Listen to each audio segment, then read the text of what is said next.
Jose Domingo Cruz will be giving a quick presentation, a nice little speedy one, autoethnograph of his journey from teaching toddlers to being a university instructor. So basically crossing the bridges that are bridging the gaps. Okay. Ooh, I like that. So thank you very much, Jose. Take it away. You have the floor. Thank you very much, everyone. I'm very sorry if this seems very ad hoc, but that's because it is. I was asked to actually put this together very, very quickly. And I thought, I don't know if I have that much to add to, the expertise, obviously, that we have here in front of us with people like Ikeshima Sensei or Wang Sensei. And people who actually work in high school. And I've taught a little bit in high school, but not that much. But what I thought that might be interesting is just to talk about my experience and in retrospect, the things that I thought were important that got me here to where I am now, even though when I first came to Japan, my plans, like John Lennon said, had almost nothing to do with what life wanted for me. I first came here thinking that, I would take a break from my graduate studies in political science in Canada, get to know the country that I was actually studying in Pacific Rim Studies, and make a little bit of money for a few years, all the while learning how to speak Japanese and becoming fluent within 4 years. That was my big goal. That didn't happen. But from there, as I said, life threw me a lot of curveballs, and I ended up here, which is where I didn't expect to be. Now, with that experience, and considering that there are an awful lot of people here that actually want to become high school teachers or full-time instructors in Japan, let me give you a few hints that I think might seem obvious, but if it helps that I'm going to sort of say the same thing that everybody else is saying, maybe it'll pound it just that much deeper into your head, and maybe you'll do these things. And I'm going to sort of mention these things in kind of chronological order. If you are an ALT now, if you are a JET now, and you really are thinking about becoming a high school teacher within a certain time frame, the first thing that I would recommend to you, as I was mentioning or speaking with Wang Sensei before, is to just get Japanese done. Learn how to speak this language. You are in a position of privilege that a lot of people who would like to learn how to speak Japanese in Canada or in America would just love. You are in English as a second language environment. You, as an English speaker or as a French speaker, are there amongst all of these Japanese people where you have an opportunity to actually practice Japanese all the time. Take advantage of your knowledge as a language instructor to actually take your advice to your students and apply it to yourself. Write every day, speak every moment that you can, read as much as you can, use DVDs, all that stuff that we tell our students. Do it yourself, because it's going to eventually pay off. It's frustrating and it's really easy to procrastinate and say, oh, I don't have any time. Oh, I'm really tired. But you wouldn't accept that from your students as an excuse. And if you really want to end up with that homeroom teacher position, just get it done. And the writing, that's the hardest part. Probably Ollie, with his question, pointed that out too. That's the slowest thing. So focus on that, focus on your reading. But don't forget what Wang Sensei said. It doesn't have to be perfect. Mostly you need communicative ability. And if you can't read something, there'll be other people in the next desk to help you read it. But when you're talking to your parents, when you're talking, helping a kid, as Wang Sensei said, who's being bullied, or trying to do something else, trying to do something fun, like what Jonathan DeHaan was talking about in his classes, you're going to need Japanese. And that was one of the first things that I was happy about in my trek, that I really targeted Japanese communication, and now I can actually teach in Japanese. That's really important. A few other things that I did early on too, even though it was kind of inadvertent. I started making connections with people around me who were in the environment that I eventually wanted to get into. So these are people who were teaching at better universities, either part-time or full-time. And I did that by going to my next point, which is to pursue your personal development. Meetings like this, events like this are so much easier to attend now because a lot of them are online and are free. But start making those connections by joining professional organizations like JALT, Japan Association for Language Teaching. If you've never heard of it, it's the main organization in Japan for university instructors to join, get to know each other, do their professional development. If you're in the Fukuoka area, as I am, they will have their national conference in the middle of this November. And if it might look like a hefty fee to you, but the connections that you make and the friends that you make and the things that you learn and your ability to attend online events like this at JOLT is fantastic. JASIT, Japan Association of College Educators and Teachers, if I'm not mistaken about that acronym, is also another good one. That's mainly Japanese teachers. Probably Keshima Sensei knows it well. But they, of course, will accept members from any background, and you can do presentations and write papers for them in your own language. Getting involved with these organizations will not only get you friends, it'll get you connections and people you can talk to about, hey, how did you get into that teaching job? Hey, how did you find that university?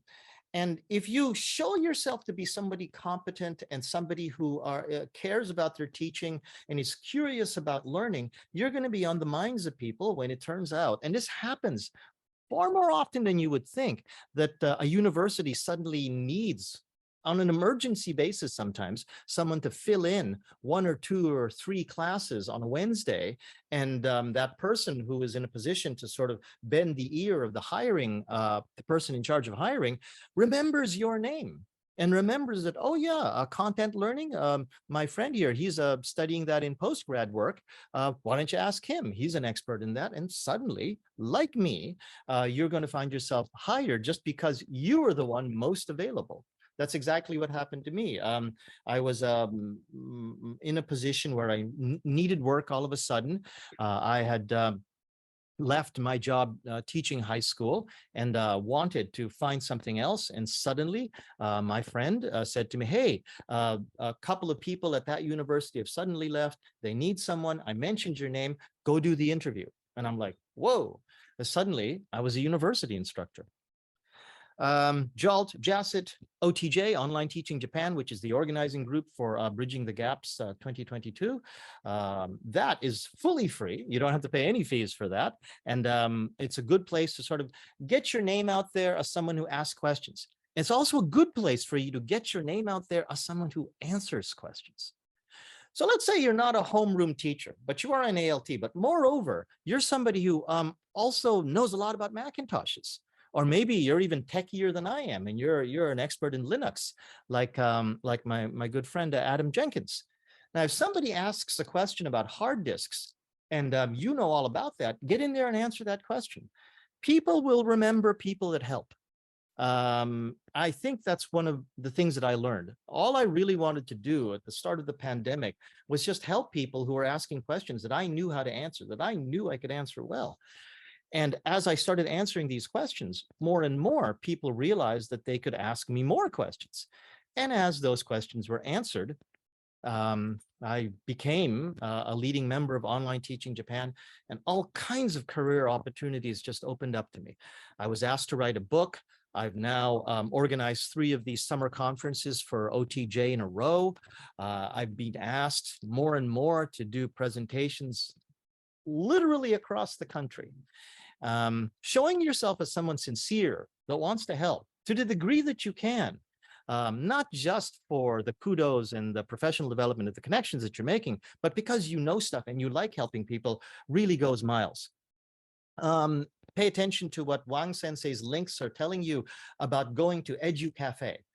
There you'll meet like-minded people like you. You'll be able to hear Wang Sensei speak more and more and more about information that might be useful for you around her home turf of Fukui, or other people will be coming in from other areas. And who knows, there might be suddenly an emergency hire for a homeroom teacher where you are. Make those connections. As Jonathan DeHaan said, do something. Now, he was probably talking about his classrooms. Just get started, do something, but don't just sit there thinking about it. There are things that you can do, and most of them involve becoming socially active in your local community, okay, in your online communities, in your professional communities, as I pointed out here. Get your postgraduate degree. I was very, very lucky in a sense that I was in the right place at the right time with just my Bachelor of Arts degree.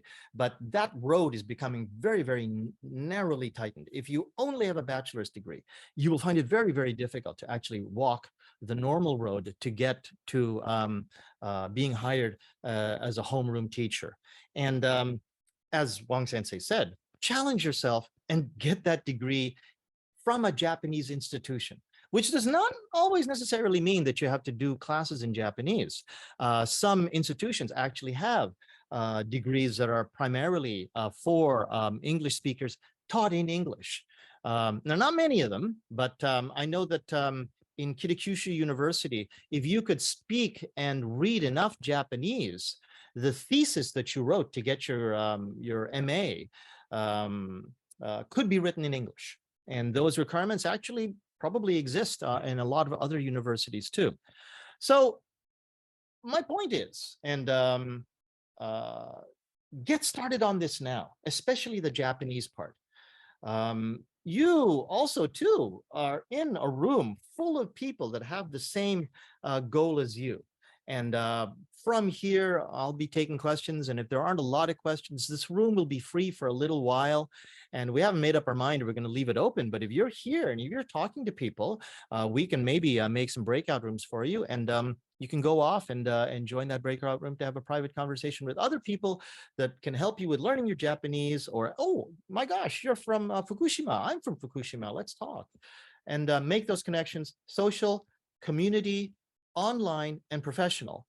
Get into those communities, start appearing as if you're someone who genuinely wants to talk to people and to help people, and get your name out there. Make those connections and start doing things that get you attention, shall we say. Yeah, that's right, Jonathan. Fake it till you make it, because I'm still faking it, and for some reason, I'm kind of making it.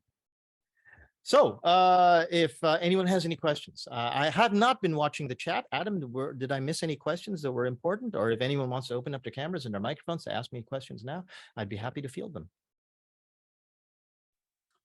Thank you very much. That, ladies and gentlemen, that was Jose Domingo Cruz. Okay.